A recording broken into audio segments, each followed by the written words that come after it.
আসসালামু আলাইকুম দর্শক, 2-3 দিন ধরে তো খাইলাম গরুর গোস্ত, এখন আর গরুর গোস্ত খাইতে মনে চায় না। এই জন্য আজ নদীর তুলার ডাডি মাছ আনছি। আজ তুলার ডাডি মাছ বৌমারতে নিয়ে দিমু, তুলার ডাডি মাছ ভুনা করবে আর গরম ভাত দিয়ে খামু। দর্শক, নদীর মাছের স্বাদ কিন্তু অন্য রকমের। দেখেন মাছগুলো কত বড় বড়। চলেন তাই বৌমা দেখি কিভাবে রান্না করে। মাছটা দইয়ে করতে লাইছে, এবার রান্না শুরু করব। পেঁয়াজ রসুন বাটা, হলুদের গুঁড়ো, মরিচের গুঁড়ো, জিরের গুঁড়ো, লবণ।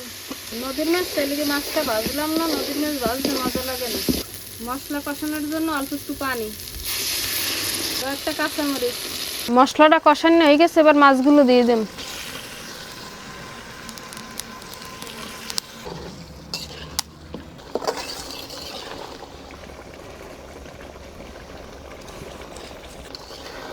মাছটা কষানো হয়ে গেছে, এবার জল দিয়ে দেব।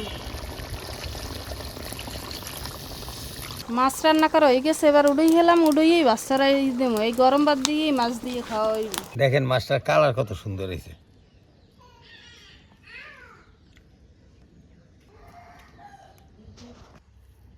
বিসমিল্লাহ। মাছের ভাতে বাঙালি, খালি গরুর গোস্ত খাইন না, একটু মাছ ভাতও খাইয়েন। ভালো থাকেন, সুস্থ থাকেন, দেখা হবে নতুন কোনো ভিডিওতে।